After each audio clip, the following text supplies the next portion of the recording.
Mr. Dave, can you tell us about your situation and what you've been dealing with? Well, mine's been going on for a long it'd been going on for a while because I had mentioned to you I had sarcoid. By fluke coincidence, we got thrust into at work. We got thrust last minute into get a physical done, annual physical, and wasn't supposed to go. Had the normal chest X-ray, things like that. I get a call that my chest X-ray was abnormal. I needed to go get a CT of my lungs.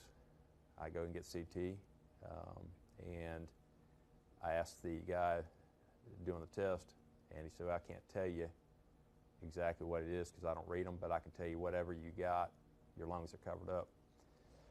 So he gives the films to the radiologist. The radiologist gives it to our medical director, Dr. Kiley, who's now since passed. And he called me into his office and said, he had tears in his eyes. He said, Dave, I said, I don't know what you got, but he said, I think you got, your lungs are covered up. They're almost black. And I think you have lung cancer. So you need to see an oncologist. My wife works in the hospital, so she knew a good oncologist. He got me in 2 weeks. If I had thought now, I would have pushed that 2 weeks up to, hey, you got to get me in tomorrow or the next day, because my 2 weeks, that 2 weeks was hell. Living with the fact that you're probably going to die quick of lung cancer. I went in to see him. He examined me, talked to me. He said, I'm not so sure we're dealing with lung cancer. He said, have you seen a pulmonologist? Referred me to a pulmonologist. They did a biopsy. It came back. He said, not real sure what you got. He said, but what we believe it to be is sarcoidosis of the lung. And he said it's a very rare disease. It's only found in usually three types of people, and not enough is known about it. We can't tell you where it comes from. The three groups is people from the Norwegian area, African Americans, and industrial workers. The antidote to treat it was prednisone. They had because I had stage 4. I had the advanced stages of this disease. They had to start me off the max dosage, and it's got terrible side effects. Side effects? Ma'am? Side effects? Side effects is in weight gain. They tell you to watch how much you eat. I didn't think I was eating very much, but I put 40 pounds on in a year, and because I was on it for a year, I put 40 pounds on, and to go from 225 to 265, and there was only 4 people in the fire department, the whole fire department, that even knew I was dealing with, and that was my crew. And I told them, I said, listen, I just didn't want my business out there in the street. And so people just thought I was overeating, and I wasn't. I mean, the other thing is when you're having to come off that medicine, they have to wean you off of it. There's side effects that start messing with your mind and psychologically. And when I got down to about 10 milligrams, that's when I noticed it affected me the worst, because I'm a caring guy, and I didn't care about anything. Didn't really care about anything in the house, the job. And fortunately, it put into remission. But to explain quickly what sarcoid is, it's basically like a hyacinth lily in a lake. It grows and grows and covers the top of the lake, and it cuts off the oxygen to the lake, and the fish have no oxygen to breathe. That's what sarcoid does to my lungs. And so it's cutting off the oxygen. It can also spread to all your other organs. Fortunately for me, it didn't spread, and they were able to stop it at that time. It's been in remission since 2001. And I get checked, regular checkups, but I've got a lot of scar tissue in my lungs. Fast forward to 2015, I happen to have a appointment. I've got a really awesome primary doctor, Dr. Butler, and I had an appointment to see her, and she's so busy, I had to make the appointment 5 weeks out. 3 days before my appointment with her, late on a Friday afternoon, a lump pops up in my neck. I mean, virtually overnight, because, you know, every morning you're brushing your teeth, shaving. It wasn't there, you know, earlier. A lump pops up in my neck, and a deer fly had been flying around, and I thought maybe he'd zapped me. Well, it didn't hurt like an insect bite. Well, Monday morning I went to see her. She said, "How you doing?" "Doing great." "Any problems?" "No." I said, "But I do have this lump in my neck that popped up." She said, "How long have you had that?" I said, "Just since Friday." She said, "I don't like that." She said, "I'm going to refer you to a ENT." Took a week, 2 weeks to get in and see him. Well, the only way for them to diagnose or to look in further is they got to do a biopsy. Well, unfortunately, he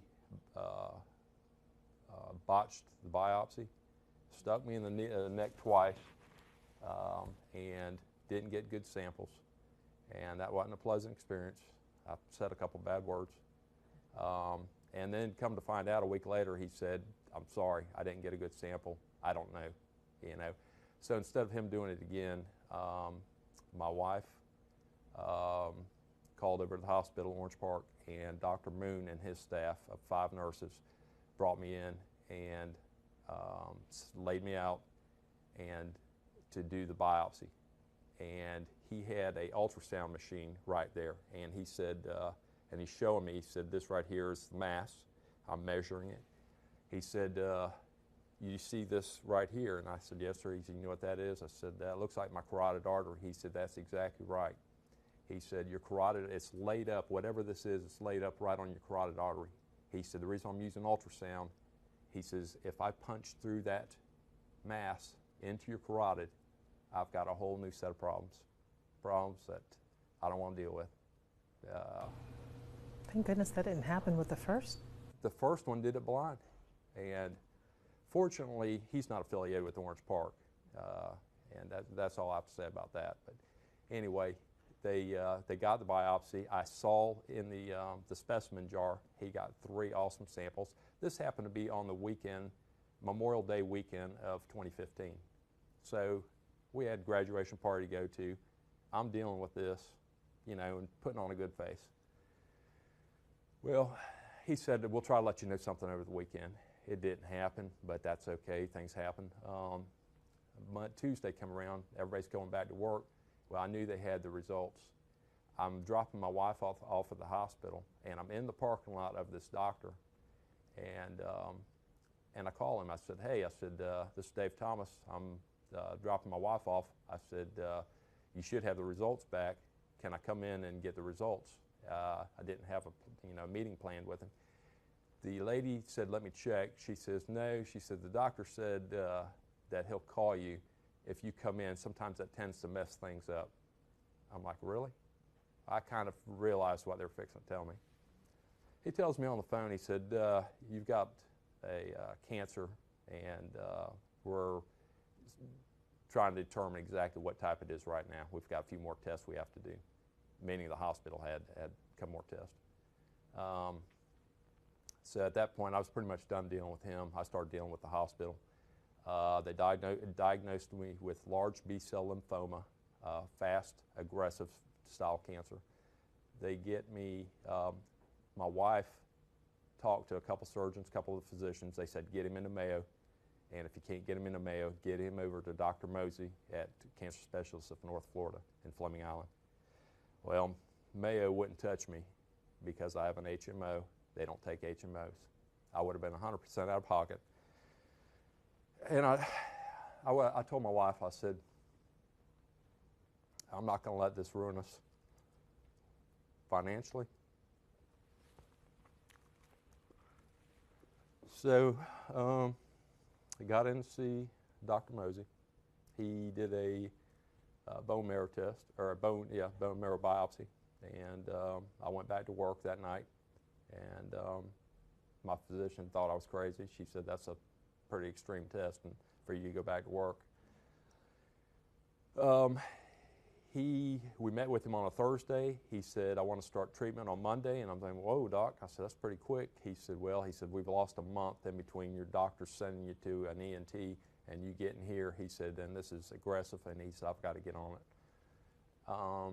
I needed a port put in, a portacath, and I didn't have one. And the chemo nurse was worried about that because she said, doc, she said, he doesn't have one. He said, well, he's young, he's strong, he doesn't need one.